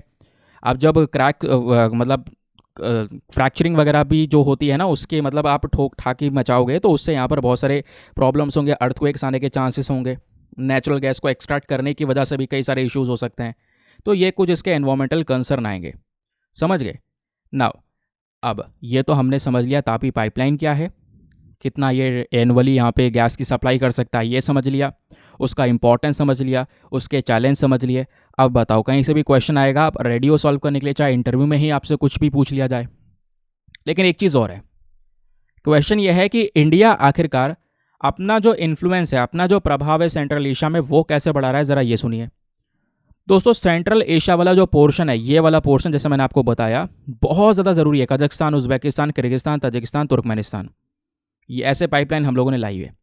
ये पांचों देश भारत के लिए ज़रूरी हैं, लेकिन आज इन पांचों देशों के साथ में कनेक्टिविटी हमारी इतनी मजबूती से नहीं है। क्यों? क्योंकि पाकिस्तान के थ्रू गुजरना पड़ेगा। तो हमने क्या किया, एक नया रास्ता बनाया। नया रास्ता यहाँ पर क्या बनाया? देखो, नया रास्ता क्यों बनाने की ज़रूरत है? अगर कनेक्टिविटी नहीं है तो ज़बरदस्ती क्यों कनेक्ट करने की ज़रूरत है? कनेक्ट करने के लिए इसलिए ज़रूरत है, ये जो पांचों देश हैं सेंट्रल एशिया के, इनमें बहुत सारा रिसोर्स प्रेजेंट है, नेचुरल गैस, ऑयल, ऐसी बहुत सारी चीज़ें आपको यहाँ पर देखने को मिल जाएंगी। तो हमारे लिए लॉन्ग टर्म के बेसिस पे बहुत ज़रूरी देश हैं ये पांचों। तो इसके लिए हमने क्या किया, हम दोस्तों ईरान से रास्ता निकाल चुके हैं। कहने का मतलब है, अगर यहाँ से ज्वाइन नहीं हो रहा तो ईरान में हमने चाबार पोर्ट बना दिया। अब भाई अपना जहाज़ चाबार पोर्ट भेजेंगे, चाबार पोर्ट से सीधा ऊपर अफगानिस्तान से या सीधा तुर्कमेनिस्तान को कनेक्ट कर लेंगे, हो गई कनेक्टिविटी। ठीक है, तो समझ गए ना? तो हमने क्या किया है, इसलिए ईरान के साथ में 10 साल का चाबार पोर्ट एग्रीमेंट कर लिया है। अब चाबार पोर्ट से, जैसे मैंने बोला, भारत के कांडला पोर्ट को हम जोड़ देंगे चाबार पोर्ट के साथ में। अब चाबार पोर्ट से अफगानिस्तान से एक रेलवे लाइन निकल जाएगी, सीधा वो सेंट्रल एशिया तक चली जाएगी। तो यह है भारत का इन्फ्लुएंस इस पर्टिकुलर रीजन में। इतना ही नहीं, जब ये ग्लोबल क्राइसिस हुआ, कोविड-19 वगैरह देखने को मिला, अफगानिस्तान में पूरी तरह सरकार गिर गई, पॉलिटिकल इंस्टेबिलिटी आ गई, तालिबान आ गया, रशिया यूक्रेन का कॉन्फ्लिक्ट हुआ, ऐसे बहुत सारी समस्याओं में भी दोस्तों यहाँ पर जो इंडिया है वो लगातार जो ट्रेड रूट है या स्ट्रैटेजीज हो उनको लेकर बातचीत कर रहा है। और आज के समय पर रास्ता एक और है हमारे पास में, वो है INSTC कॉरिडोर, है ना? देखो पाओगे आप, ये मैं आपको दिखाता हूँ। ये अगर आपको ऊपर जाना है या सेंट्रल एशिया के देशों के साथ में ज्वाइंट होना है तो हमारे पास में एक और रास्ता है, international north south transport corridor, यहाँ जहाँ पे हम सीधा रशिया को भारत से जोड़ते हैं, है ना? अब कैसे जोड़ते हैं ये आप देख पाएंगे। ये सीधा यहाँ पर मुंबई से सीधा जाएंगे हम अपने बंदराबास पोर्ट पर, इससे ऊपर निकलेंगे, ऊपर निकलने के बाद में ये कुछ यहाँ पर अज़रबैजान से होते हुए और इधर रशिया में पहुँच जाएंगे, रशिया के सेंट पीटर्सबर्ग को जोड़ पाएंगे। ये भी रास्ता एक है जहाँ पे समुद्र का रास्ता, रोड का रास्ता है जो भारत रशिया को जोड़ता है। लेकिन अभी हमारे पास में जो हम चाबार पोर्ट से सीधा सेंट्रल एशिया में जाएंगे तो हमारे पास में एक और रास्ता हो जाएगा। तो रूट्स हमारे पास में दो हो जाएंगे, ये एक इंपॉर्टेंस आपको नज़र आएगा। तो ये है इन्फ्लुएंस भारत का सेंट्रल एशियन वाली कंट्रीज़ में। इतना ही नहीं, ये सेंट्रल एशिया के देश भारत के साथ में ज़रूरी भी हैं और इसलिए हम क्या करते हैं, इन सेंट्रल एशियन कंट्रीज़ के साथ में कई प्रकार के अभ्यास करते हैं, एक्सरसाइज करते हैं। मोस्ट इंपॉर्टेंटली ये देखिए दोस्तों, भारत ने अपना मिलिट्री बेस भी बना रखा है। कहाँ पर? ताजिकिस्तान में। भाई यहाँ पर आप देख पाएंगे, मैं आपको मैप एक बार दिखा देता हूँ फिर से ताकि आपको क्लियरेंस मिलता रहे। ये आप देख पाएंगे दोस्तों, ये रहा ताजिकिस्तान। तो ताजिकिस्तान जस्ट भारत से ऊपर है। हमने यहाँ पे अपना मिलिट्री बेस बनाया हुआ है ना। और मिलिट्री बेस में हमने अपना फारखुर एयरबेस यहीं पर है, आइनी एयरबेस यहीं पर है। उसके साथ साथ हम उज़्बेकिस्तान नाम का जो ये देश है, ये भी सेंट्रल एशियाई देश है। इसके साथ में एक्सरसाइज, एक अभ्यास कंडक्ट करते हैं जिसका नाम है एक्सरसाइज डस्ट लेक। ध्यान रखिए, क्वेश्चन बन चुका है पहले भी। तो ये कुछ चीज़ें हैं। और सबसे बड़ा चैलेंज हमारे लिए यहाँ पर है, वो है चाइना का belt and road initiative. China का जो BRI प्रोजेक्ट है, जहाँ पे चाइना बात करता है दुनिया भर के कंट्रीज़ को आपस में जोड़ने की, समुद्र के रास्ते से और लैंड के रास्ते से। तो यहाँ पे वो सेंट्रल एशियन देशों के अंदर भी इन्वेस्टमेंट कर रहा है। ये भारत के लिए चैलेंज हो सकता है, क्योंकि अगर चाइना के relations in central Asian countries के साथ में व्यापार के मामले में बढ़ेंगे तो भारत के ऊपर में इम्पैक्ट पड़ सकता है, भारत के व्यापार को डिसरप्ट कर सकता है चाइना। समझ गए? तो ये कुछ चैलेंजेस हो गए। अब एट दी लास्ट यहाँ पे कुछ सोल्यूशन भी डिस्कस करे गए हैं। आखिरकार वे फॉरवर्ड क्या हो सकता है, हम आगे क्या कर सकते हैं। तो हमें दोस्तों पहली बात, इस पाइपलाइन को जितना जल्दी हो सके इम्प्लीमेंट करना होगा। इसके लिए आप कुछ ऑल्टरनेटिव सोर्स लेकर आ सकते हैं। एशियन डेवलपमेंट फंड बोल रहा है ठीक है दे देंगे पैसा। उसके अलावा प्राइवेट सेक्टर इन्वेस्टमेंट भी हमें करना पड़ेगा। इंटरनेशनल जो अलग अलग संस्थान हैं जो पैसा देती हैं उनसे बातचीत करनी होगी। सरकारी ग्रांट्स को प्रोवाइड करवाना होगा। हमें अपने मार्केट्स को और खोलना होगा। फॉरेन इन्वेस्टमेंट लाने के लिए टैक्स के ऊपर छूट देनी होगी, सब्सिडी देने होंगे, जिससे बहुत सारा फॉरेन इन्वेस्टमेंट आएगा। हमें इंडस्ट्रियल डेवलपमेंट्स को प्रमोट करना होगा इस पाइपलाइन के साथ साथ। इससे बहुत सारी चीज़ें डेवलप होंगी। एक अच्छे रिलेशंस को मेंटेन करना होगा सेंट्रल एशियन कंट्रीज़ के साथ में, क्योंकि सेंट्रल एशियन कंट्रीज़ में बहुत सारे नेचुरल रिसोर्सेज हैं, गैसेस हैं, जो आगे भारत को बहुत मदद करेंगी अपना नेट ज़ीरो टारगेट एमिशंस को अचीव करने में, पोल्यूशन को काउंटर करने में। समझ रहे हो इस बात को? तो ये प्रॉपर एनालिसिस को ध्यान रखिएगा, क्योंकि यहाँ पे ये न्यूज़पेपर एनालिसिस है। यूपीएससी में बहुत डिटेल से चीज़ें पूछी जाती हैं, तो थोड़ा डिटेल से पढ़ना भी आपके लिए ज़रूरी है। इसमें ही इसी आर्टिकल में क्वेश्चन बनेगा प्रीलिम्स से भी, मेंस में भी, इंटरव्यू में भी। ठीक है, चलिए अब दोस्तों मैं आज आपको एक मेंस का क्वेश्चन दे रहा हूँ। इस क्वेश्चन को अटेम्प्ट कीजिएगा। क्वेश्चन ये है, एनालाइज द इम्पॉर्टेंस, यानी जो सिग्निफिकेंस है तापी पाइपलाइन का वो क्या है, इसका इंपॉर्टेंस क्या है वो बताइए। और ये बताइए how does the pipeline impact the India's energy security and regional influence. ये जो पाइपलाइन है ये कैसे भारत की जो एनर्जी सिक्योरिटी है उसको इम्पैक्ट करेगा और भारत का जो पूरा इन्फ्लुएंस है, जो प्रभाव है, उसको इम्पैक्ट करेगा। 250 शब्दों में आंसर लिखना है। 15 मार्क्स का क्वेश्चन है। एक बार मैं हिंदी में रीड कर देता हूँ ताकि हिंदी माध्यम वाले एस्पिरेंट भी अच्छे से पढ़कर बढ़िया सा आंसर लिख सकें। तो क्वेश्चन यहाँ पर यह है, तुर्कमेनिस्तान, अफगानिस्तान, पाकिस्तान, भारत के बीच में जो पाइपलाइन है तापी पाइपलाइन, इसके महत्व का विश्लेषण कीजिए। पाइपलाइन भारत की ऊर्जा सुरक्षा और क्षेत्रीय प्रभाव को कैसे प्रभावित करती है ये बताइए 250 शब्दों में। आंसर लिखने के बाद में कहाँ पे सबमिट करना है, टेलीग्राम पर जाना, वहाँ पे जाके सर्च बॉक्स में लिखना दीपक यादव एजुकेशन मेंस ग्रुप। जैसे आप फुल फॉर्म लिखोगे मेरा टेलीग्राम चैनल मिलेगा, जहाँ पे ऑलरेडी 78,000 से ज़्यादा लोग जुड़ चुके हैं। आप भी जुड़कर अपने आंसर्स को लेकर वहाँ पे सबमिट कर सकते हैं। अपने आंसर को सबमिट करने के साथ साथ एक छोटा सा काम और करना है, एटलीस्ट सभी लोगों को 2-2 आंसर्स रिव्यू करने हैं। जब आप सभी लोग 2-2 आंसर्स को रिव्यू करेंगे बहुत सारे फ़ायदे होंगे आपको भी और सामने वाले को भी। आपको कुछ इंपॉर्टेंट पॉइंट्स मिलेंगे जो आप अपने नोट्स में इंक्लूड कर सकते हैं। सामने वाले के आंसर में अगर कोई मिस्टेक होती है तो आप उनको बता सकते हैं कि यहाँ पर इंप्रूवमेंट की आवश्यकता है।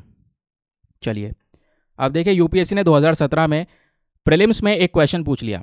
क्वेश्चन यह है कि चाबार पोर्ट, अभी हमने डिस्कस किया ना, चाबार पोर्ट ईरान में है, ईरान के थ्रू हम सेंट्रल एशिया से जुड़ सकते हैं। तो जो हमारा इंपॉर्टेंस है चाबार पोर्ट को बनाने का वो क्या है, ऐसा क्वेश्चन यूपीएससी ने पूछ लिया डायरेक्टली। तो यहाँ पे कुछ ऑप्शन दिए गए। इसका सही उत्तर है ऑप्शन नंबर सी, क्योंकि अगर चाबार पोर्ट भारत को मिल जाता है, वैसे मिल गया है, हमने 10 साल का एग्रीमेंट किया है, तो इससे क्या होगा, भारत पाकिस्तान के ऊपर डिपेंडेंट नहीं रहेगा। हम सीधा सेंट्रल एशिया को चाबार पोर्ट से जोड़ पाएंगे। यही इसका सही उत्तर है। और ऐसा ही क्वेश्चन मैंने आपको प्रीलिम्स रैपिड फायर का बना के भी दिया है जो स्टार्टिंग में पूछा है, तो उसका आंसर अब आपको खुद देना है। चलिए अगला न्यूज़ आर्टिकल बहुत ही ज़्यादा इंपॉर्टेंट, बहुत ही ज़्यादा रेलिवेंट। क्या बात हो रही है, देखिए यहाँ पे हमें समझना होगा ओवेरियन कैंसर के बारे में। ओवेरियन कैंसर को लेकर बहुत बड़ा न्यूज़ आर्टिकल पब्लिश हुआ साइंस एंड टेक में, द हिंदू के अंदर। तो ओवेरियन कैंसर क्या है, इसके कारण क्या हो सकते हैं, इसके लक्षण क्या हो सकते हैं और इसका जो स्क्रीनिंग मेथड होता है, पता लगाने का तरीका, उसके बारे में बात की है। लेकिन सवाल यह है कि हम अचानक से ओवेरियन कैंसर क्यों डिस्कस कर रहे हैं? तो इसके पीछे की दोस्तों एक इम्पॉर्टेंट रीज़न है, वो यह है कि American association for cancer research दुनिया की सबसे पुरानी और सबसे बड़ी प्रोफेशनल ऑर्गेनाइजेशन है जो स्पेशली कैंसर के ऊपर में नई रिसर्चेस को करते हैं। इन्होंने सितंबर का जो महीना है, जो हमारा सितंबर का महीना चल रहा है, इसको ओवेरियन कैंसर अवेयरनेस मंथ के तौर पर रिकग्नाइज किया है। यानी इस महीने में हम ओवेरियन कैंसर को लेकर ज़्यादा जागरूकता फैलाएंगे। तो ये मंथ डेडिकेट कर दिया गया है ताकि ओवेरियन कैंसर के बारे में ज़्यादा से ज़्यादा जानकारी फैलाई जाए, क्योंकि ओवेरियन कैंसर एक बड़ी प्रॉब्लम है जो आज के समय पर इग्नोर कर दी जाती है। अब होता क्या है, देखिए, ओवेरियन कैंसर वाली जो प्रॉब्लम है, यहाँ पे एक प्रकार का ये कैंसरस ट्यूमर है जो स्पेशली कहाँ पे होता है, ओवरी में। अब ओवरी क्या है? देखिए, ओवरीज जो है एक फीमेल रिप्रोडक्टिव सिस्टम है, ठीक है, जो कि एग्स या फीमेल हार्मोन्स को प्रमोट करने का काम करता है, उसको यहाँ पर कह सकते हैं कि बनाता है। अब कैंसर क्या होता है? देखिए, कैंसर सिंपल सी बात है, जब भी कैंसर की बात होती है तो कैंसर एक ऐसी बीमारी है जहाँ पे हमारे बॉडी में जो सेल्स हैं, क्योंकि हमारी बॉडी क्या है, सेल्स, कोशिकाओं से मिलकर बनी हुई है ना। तो जब ये सेल्स एबनॉर्मली किसी पर्टिकुलर एरिया में ग्रो करने लगते हैं, एक्स्ट्रा सेल्स, गांठ बनने लगती है, ट्यूमर जो बनने लगता है, वही दोस्तों हमारा कैंसर कहलाता है। तो कैंसर एक ऐसी डिजीज़ है जब एबनॉर्मल तरीके से आपके सेल्स बॉडी में ग्रो हो जाएंगे आउट ऑफ कंट्रोल वे में, वहाँ पर एक ट्यूमर सा फॉर्म हो जाएगा, वो आपका कैंसर होगा। जैसे ओवेरियन कैंसर की जब बात होगी तो ये ओवरी का स्ट्रक्चर, ये दोस्तों आपकी हेल्दी ओवरी है। जो दूसरा पेड़ आप देख पाएंगे, यहाँ पर जो ओवरी है इसके ऊपर में ये एबनॉर्मल सेल्स की ग्रोथ हो गई है, ट्यूमर सा फॉर्म हो गया है। तो ये वाली जो ओवरी है विद कैंसर है, ठीक है, तो इसको बोलते हैं हम लोग ओवेरियन कैंसर, इसमें कैंसर हो चुका है। अब सवाल यहाँ पर यह है कि ओवेरियन कैंसर की वजह से प्रॉब्लम कितनी ज़्यादा है, ज़रा ये सुनिए। भारत के अंदर अगर हम महिलाओं में बात करेंगे, महिलाओं में जो कैंसर की दिक्कत है उसमें 6.6% महिलाओं को ओवेरियन कैंसर है। ये बीमारी प्रॉब्लमेटिक है क्योंकि प्रॉब्लम यह है कि इसका पता तुरंत नहीं लगाया जाता या लगा पाते नहीं, हमारे पास में वो मेथड्स नहीं है, और जब तक पता लगाते हैं देरी हो जाती है, फिर आपको बहुत सारे और भी चीज़ें अपनानी पड़ती हैं। तो इंडिया के अंदर में जो ओवेरियन कैंसर है दोस्तों, ये टॉप 3 कैंसर्स में आता है जो महिलाओं को अफेक्ट करता है ना। महिलाओं को जो कैंसर होता है उसमें ओवेरियन कैंसर टॉप 3 नंबर पर है। इवन डेटा तो ये भी बोलता है कि साल 2022 की अगर हम बात करेंगे तो भारत में 47,333, तो 47-48 हज़ार के आसपास नए केसेस थे ओवेरियन कैंसर के। और ये जो केसेस है दोस्तों, ये नए केसेस से ध्यान रखना, और डेथ जो हुई थी वो 32,978 हुई थी। तो बड़ी प्रॉब्लम है, 30-32 हज़ार मृत्यु हो रही है साल के अंदर में, है ना। 2022 में इतने सारे नए केसेस आ रहे हैं ओवेरियन कैंसर के, तो दिक्कत तो है ये। अब सवाल यह है कि ओवेरियन कैंसर जब होता है तो पता कैसे चलेगा, इसके लक्षण क्या होते हैं?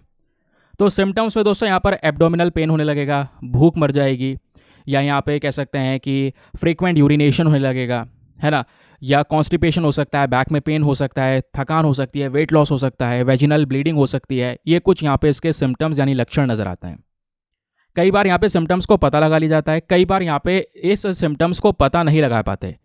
तो जब यहाँ पे लक्षण का सही तरीके से अनुमान नहीं लगता तो ट्रीटमेंट डिले पे डिले हो जाता है, और वही कैंसर जो यहाँ पर है वो ग्रो करने लगता है और बड़ी दिक्कत बन जाता है आने वाले समय पर। अब ओवेरियन कैंसर में भी दोस्तों इसके प्रकार हैं, एक है टाइप 1 और दूसरा है टाइप 2। टाइप 1 जो है ये बहुत कम से देखने को मिलता है, आराम से स्टार्टिंग में इसका पता चल जाता है और इसके बेटर ट्रीटमेंट भी अवेलेबल है। लेकिन जो टाइप 2 वाला ओवेरियन कैंसर है ये ज़्यादा एग्रेसिव है, इसको आप बहुत ही ज़्यादा मतलब कह सकते हैं कि जब ये एडवांस स्टेज पर पहुंच जाता है तब यहाँ पे इसका पता चल पाता है, और एडवांस स्टेज पर पहुंच जाएगा तो ऑब्वियस सी बात है एक बड़ी दिक्कत बन चुका है। अब इसको ट्रीट कर पाना मुश्किल है, इस वजह से इस वाले कैंसर की वजह से, टाइप 2 की वजह से बहुत सारी ओवेरियन कैंसर वाली डेथ भारत के अंदर में होती हैं। नाउ अब क्वेश्चन ये आता है सर्वाइवल रेट कितना है इसका, कोई बच पाएगा या नहीं। तो सर्वाइवल रेट जो है ये डिपेंड करता है कि भाई वो व्यक्ति कौन से स्टेज वाले केसेस पे है। यानी कैंसर में स्टेजेस होती हैं ना, कि भाई कोई यहाँ पर ऐसी स्टेज पे है, स्टार्टिंग की स्टेज पे, कोई लास्ट स्टेज पर है, अब बचने के बहुत मुश्किल है, तो वो सर्वाइवल रेट उसी पे डिपेंड करता है। रिसर्चेस ये बोलती हैं कि 20% के आसपास जो पेशेंट्स हैं, जो ये मरीज़ हैं जो ओवेरियन कैंसर से गुजर रहे हैं, उनको अगर प्रॉपर तरीके से ट्रीटमेंट मिल जाए तो ये बीमारी ख़त्म हो जाती है थोड़े समय पर ही। लेकिन अगर प्रॉपर समय पर ट्रीटमेंट ना मिल पाया, प्रॉपर तरीके से आपको पता ना चल पाया इस बीमारी का, तो ये ट्रीटमेंट फिर जान ले लेगी या जानलेवा बन जाएगी। तो इसमें दिक्कत क्या है, प्रॉपर समय पर आप पता लगाकर ट्रीटमेंट दे दीजिए, क्या दिक्कत है, बच जाएंगे। अगर ऐसा ही हो रहा होता तो दोस्तों 2022 में इतने सारे मृत्यु नहीं हुई होती, इतने हज़ारों लोगों की डेथ नहीं हो रही होती। तो दिक्कत है, दिक्कत यहाँ पर है स्क्रीनिंग में, उसका पता लगाने में। जैसे ब्रेस्ट कैंसर भी सबसे ज़्यादा है, सर्वाइकल कैंसर एक बड़ा इशू है वेमेन के अंदर में। वेमेन कैंसर में जो टॉप 3 कैंसर है, ये ब्रेस्ट कैंसर, सर्वाइकल कैंसर और तीसरा ओवेरियन कैंसर है। तो ब्रेस्ट और सर्वाइकल कैंसर का प्रॉपर स्क्रीनिंग वगैरह कर लिया जाता है और आराम से ट्रीटमेंट दे दिया जाता है। लेकिन ओवेरियन कैंसर के लिए प्रॉपर तरीके से हमारे पास में स्क्रीनिंग टेस्ट अवेलेबल नहीं है कि टाइम पे इसका पता लगाया जा सके। तो अगर कोई टेस्ट वगैरह होता है तो वो है दोस्तों CA-125 ब्लड टेस्ट। देखिए एग्जाम में क्वेश्चन बन सकता है कि CA-125 ब्लड टेस्ट किस चीज़ के लिए होता है, ठीक है, तो ध्यान रखिएगा इसको। तो ये जो पर्टिकुलर टेस्ट है ये ब्लड प्रोटीन को मेजर करता है ताकि पता लगाया जा सके और ओवेरियन, फेलोपियन ट्यूब या इन सब चीज़ों को डायग्नोस किया जा सके, इसके बारे में इंफॉर्मेशन पता लगाई जा सके। लेकिन ये जो ब्लड टेस्ट है ना, इसकी अपने आप में बहुत सारी लिमिटेशंस हैं, है ना। ये सक्सेसफुल नहीं है पता लगाने में ओवेरियन कैंसर के केसेस को, ये एक बड़ी दिक्कत है। नाउ अब एट द लास्ट क्वेश्चन ये आता है कि सर ये ओवेरियन कैंसर के पीछे के रीजंस क्या हो सकते हैं, फैक्टर्स क्या हो सकते हैं। देखिए यहाँ पे सबसे बड़ा कैंसर इस पर्टिकुलर केस में है कि एक हेरिडेटरी कंपोनेंट, कहने का मतलब क्या है मैं आपको बताता हूँ। हमारे बॉडी में जीन्स पाए जाते हैं, तो ऐसी दोस्तों यहाँ पर 2 जीन्स की बात हो रही है वेमेन के अंदर में, स्पेशली BRCA1 और BRCA2 जीन्स की। तो ये 2 जीन्स के अंदर में जब बदलाव होता है, म्यूटेशंस होता है, पढ़ा है ना मैंने कल ही आपको म्यूटेशन के बारे में पढ़ाया था। तो इन जीन में जब कुछ चेंजेस होते हैं, म्यूटेशंस होते हैं, तो उसकी वजह से ये दिक्कतें होती हैं। BRCA1 और BRCA2 ये जो 2 जीन हैं दोस्तों, ये हमारे DNA को रिपेयर करता है, सेल डिवीजन को रेगुलेट करने का काम करता है। तो ये जीन अच्छी चीज़ के लिए है, लेकिन इनमें ही कुछ बदलाव हो जाएं और उस बदलाव की वजह से यहाँ पे ब्रेस्ट कैंसर, ओवेरियन कैंसर या दूसरे कैंसर जैसी प्रॉब्लम्स बढ़ जाती हैं, ठीक है। तो BRCA1 और BRCA2 से ये दिक्कत हो सकती है, ये आप यहाँ पर देख पाएंगे, ठीक है। मेल्स फीमेल्स का डेटा यहाँ पर जो भी चीज़ है वो सब शेयर की गई है। तो ये BRCA1 CA2 क्या है, ये है जैसे यहाँ पर है CA1 की जब बात करेंगे तो यह है ब्रेस्ट कैंसर जीन 1, ठीक है। फिर दूसरा है ब्रेस्ट कैंसर जीन 2। अब ये जो जीन 1 जीन 2 है ये क्या करते हैं, कुछ प्रोटीन्स को प्रोड्यूस करते हैं जिससे जो हमारा डैमेज DNA होता है ना, डीऑक्सीराइबोन्यूक्लिक एसिड होता है, अगर वो डैमेज हो गया तो उसको रिपेयर करने में ये पर्टिकुलर चीज़ मदद करती है। लेकिन इसी जीन में कुछ म्यूटेशंस हो जाए, चेंजेस हो जाए, तो इससे यहाँ पर ब्रेस्ट और ओवेरियन कैंसर के जो इश्यूज़ है दोस्तों यहाँ पर, या दूसरे कैंसर के जो इश्यूज़ है वो यहाँ पर बढ़ जाते हैं फीमेल्स में। तो इस बात को यहाँ पर ध्यान में रखना है, ठीक है। क्लियर हो गया। अब आगे आते हैं, लाइफस्टाइल फैक्टर भी यहाँ पर एक अहम रोल प्ले करता है। अब लाइफस्टाइल फैक्टर क्या हो गया, जैसे यहाँ पर आप कुछ चीज़ें यूज़ कर रहे हैं, कई बार टैल्कम पाउडर का इस्तेमाल किया जाता है। पाउडर में बहुत सारी चीज़ें होती हैं, एक टैल्कम पाउडर होता है। अगर आप ज़्यादातर पाउडर्स में आपको ये टैल्कम देखने को मिलेगा, टैल्क देखने को मिलेगा। तो इसका यूज़ करने की वजह से, या कुछ ऐसे हेयर प्रोडक्ट्स जिसमें केमिकल्स का यूज़ हुआ है, तो कहीं ना कहीं यहाँ पर दोस्तों इन चीज़ों को आप इस्तेमाल कर रहे हैं, आपके लाइफस्टाइल में ऐडेड हैं, तो इससे भी बहुत बड़ा रिस्क हो सकता है ओवेरियन कैंसर का। अब सोल्यूशन है कि भाई इसमें आपको मतलब सोल्यूशन अब तो अभी आगे बताऊंगा। फिलहाल यहाँ पे अगर हम देखेंगे तो एक चीज़ और हो सकती है, हार्मोन रिप्लेसमेंट थेरेपी। ये जो हार्मोन रिप्लेसमेंट थेरेपी है दोस्तों, कई बार ऐसी थेरेपी को इस्तेमाल किया जाता है या यूज़ करवाया जाता है, इससे भी ऐसी समस्याएं हो सकती हैं। तो अगर ओवेरियन कैंसर के रिस्क को कम करना है तो यहाँ पे क्या करना होगा, आपका एक अच्छा डाइट होना चाहिए जिसमें फ्रूट्स हो, वेजिटेबल्स हो, होल ग्रेन्स हो, एंटीऑक्सीडेंट हो। इससे यहाँ पे ओवेरियन कैंसर के जो रिस्क हैं वो अपने आप कम हो जाता है। एक हेल्दी वेट आपको मेंटेन करना होगा डाइट के माध्यम से, एक्सरसाइज कर सकते हैं, उससे भी ओवेरियन कैंसर का जो रिस्क है वो कम होता है। रेगुलर बेसिस पे गायनेकोलॉजिकल चेकअप्स आपको करवाने होंगे जिससे यहाँ पर आप अपनी रिप्रोडक्टिव हेल्थ को मॉनिटर कर पाएंगे। कोई इश्यूज़ हैं तो आपको शुरुआत में ही पता चल जाएगा, और शुरुआत में ही पता चल गया है तो अर्ली स्टेज में आप इसका ट्रीटमेंट करवा सकते हैं, और आराम से ट्रीटमेंट अवेलेबल भी है और ये प्रॉब्लम ठीक भी हो जाएगी। तो ये था हमारा ये वाला आर्टिकल। क्लियर हो गया? आई होप आपको समझ में आ गया है हर एक चीज़। देखिए एग्जाम के लिए सुपर इंपॉर्टेंट है, जैसे मैंने बोला था आज का डिस्कशन काम का है बहुत ज़्यादा। अभी तो एक और काम का आर्टिकल रह गया है, लाइव मिनट के अंदर में है, बाकी न्यूज़पेपर्स में भी पब्लिश हुआ है, बट काम है हमारा करंट अफेयर्स को कवर करना पड़ना। तो हुआ यह है, कुछ नए नियम या ड्राफ्ट नॉर्म्स लेकर आए गए हैं अंडर द PM सूर्या घर। तो एक नई स्कीम है जिसके तहत यहाँ पे कुछ पैसा खर्च करने की बात की जा रही है। मामला क्या है ज़रा ये सुनिए। खबर यह है कि जो ministry of new and renewable energy है, ये कुछ इंपॉर्टेंट गाइडलाइंस के साथ में आती है। और वो गाइडलाइंस किस चीज़ को लेकर है? जो केंद्र सरकार पैसा का एक सपोर्ट दे रही है, फाइनेंशियल सपोर्ट दे रही है पीएम सूर्या घर यानी मुफ्त बिजली योजना के अंदर में, तो उसको लेकर नई गाइडलाइन आई है जिस वजह से ज़रूरी है। तो यूनियन कैबिनेट ने 75,000 करोड़ रुपए जो हैं वो इस मुफ्त बिजली योजना के अंदर में अनाउंस करे हैं, ताकि फरवरी 2000 मतलब ये सब अनाउंस किया गया था ताकि 1 करोड़ घर को लगभग हम फ्री में यानी जो मुफ्त बिजली है वो प्रोवाइड करवा सकें। ये मुफ्त बिजली कैसे दी जाएगी? तो ये दी जाएगी सोलर पैनल के माध्यम से। आपको अपने घर पे सोलर पैनल लगवाना पड़ेगा, छत के ऊपर में, घर के ऊपर में आजकल प्रमोट हो रहा है।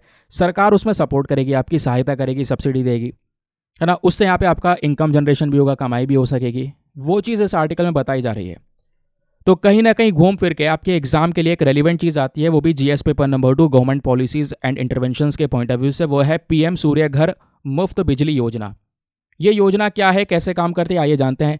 एक सेंट्रल स्कीम है, केंद्र सरकार यहाँ पे इस पर्टिकुलर स्कीम पे काम कर रही है, वो लेकर आई है ताकि हमारे देश में सोलर रूफटॉप सिस्टम को प्रमोट किया जा सके, यानी कि हर घर के छतों के ऊपर में ये सोलर पैनल्स को लगाकर वह घर उसी से बिजली को प्रोड्यूस कर सकें, है ना। तो इन छतों वाले सिस्टम को, इन सोलर पैनल्स को प्रमोट करने का काम करती है पर्टिकुलर गवर्नमेंट इस पर्टिकुलर स्कीम के अंदर में। और ध्यान रखिएगा कि भाई यहाँ पर क्या होगा, आपको थोड़ा फाइनेंशियल सपोर्ट मिल जाएगा।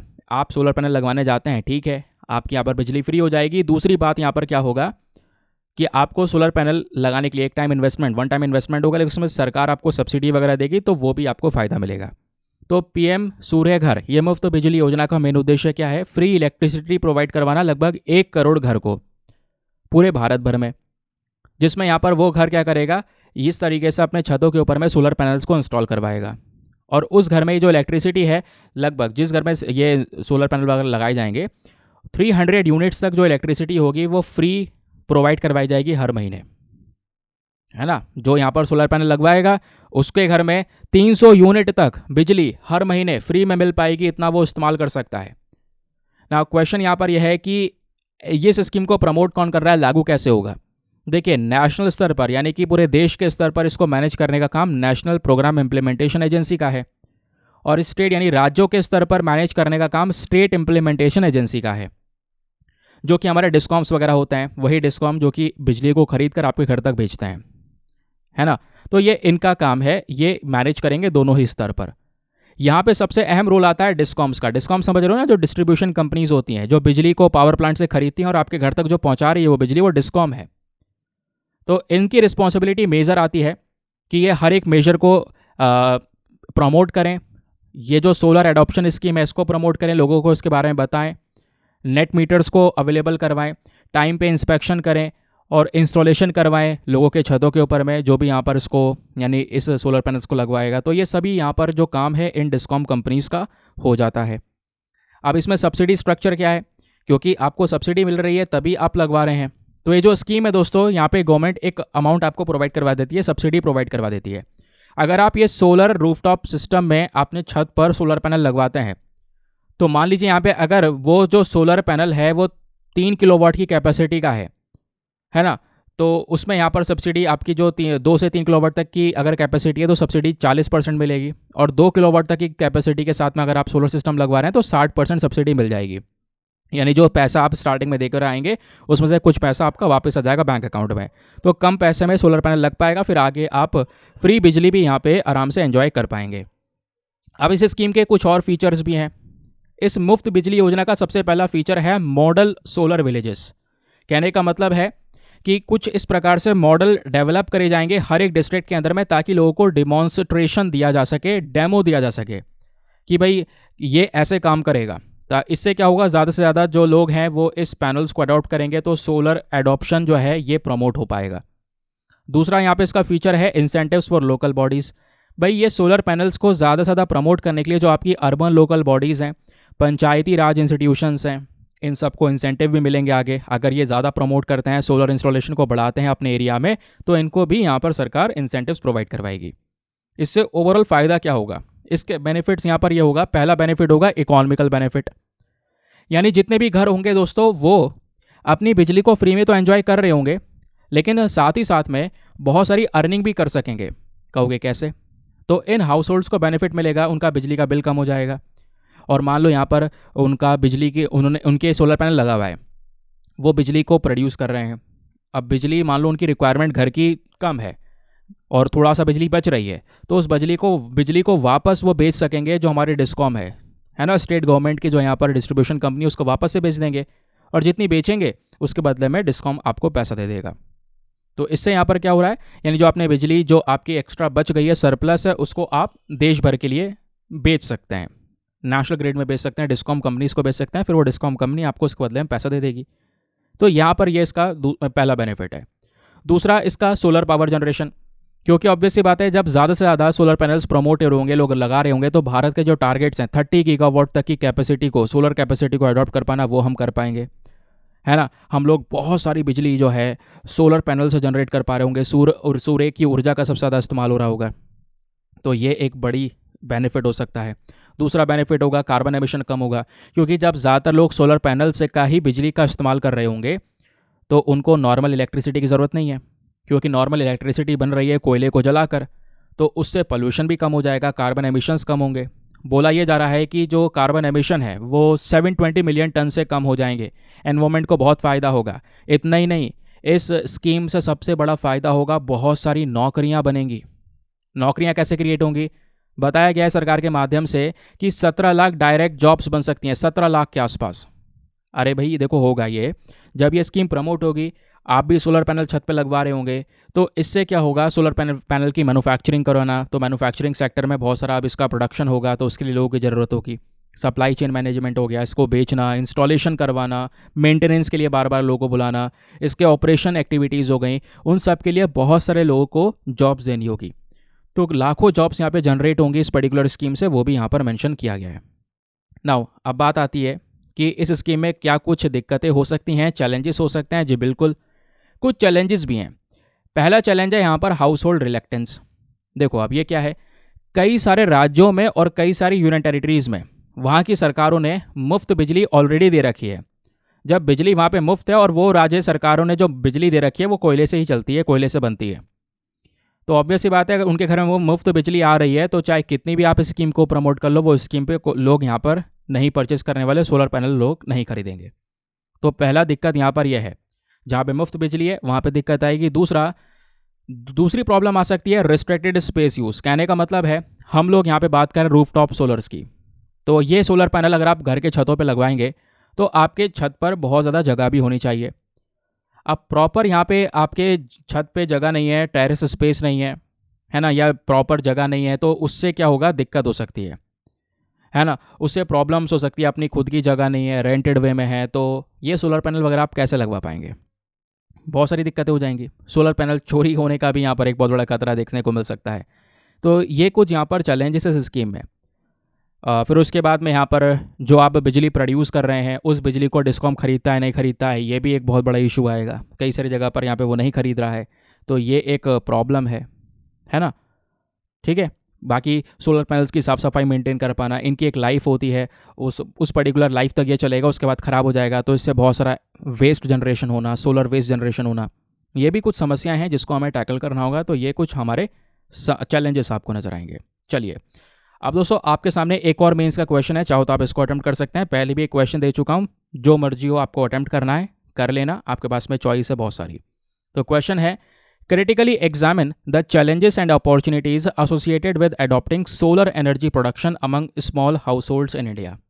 आपको बताना है कि जो ये सोलर एनर्जी का प्रोडक्शन है उसको अडॉप्ट करना, उसको अडॉप्ट करने में क्या क्या समस्याएं और क्या क्या अवसर हमारे पास में देखने को मिल रहे हैं, स्पेशली भारत के अंदर जब हम छोटे घरों की बात करते हैं। ठीक है, तो एक बार हिंदी में रीड कर देता हूं ताकि हिंदी माध्यम वाले एस्पिरेंट भी अच्छे से पढ़कर बढ़िया सा आंसर लिख सकें। भारत में छोटे परिवारों में सौर ऊर्जा उत्पादन को अपनाने से जुड़ी चुनौतियों और अवसरों का जो समालोचनात्मक परीक्षण है वो आपने करना है। 15 मार्क्स का क्वेश्चन है, 250 शब्दों में लिखना है, और आंसर लिखने के बाद में कहाँ पे सबमिट करना है बता ही चुका हूँ। टेलीग्राम पर जाना, Deepak Yadav education mains group full form लिखना, मेरा चैनल मिलेगा, वहाँ पर जाके इस आंसर को सबमिट कर देना।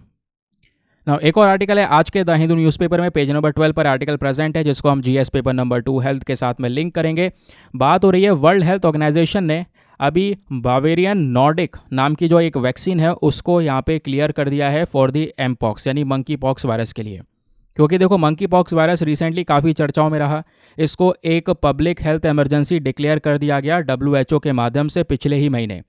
तो डब्ल्यूएचओ ने फ्राइडे में ये बोला है कि हम एक वैक्सीन को क्लियरेंस दे रहे हैं, ये पहली वैक्सीन होगी जो यहाँ पर मंकी पॉक्स वायरस से कहीं ना कहीं यहाँ पर क्या करेगी, बचाव करवाएगी।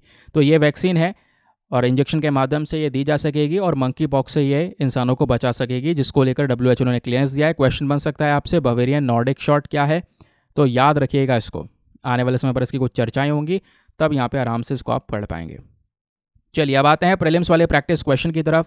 तो स्टार्टिंग में आपसे पूछा गया था तापी पाइपलाइन के बारे में कि बताइए तापी पाइपलाइन के रेफरेंस में जो ये 4 स्टेटमेंट है चारों में से कौन सा सही है।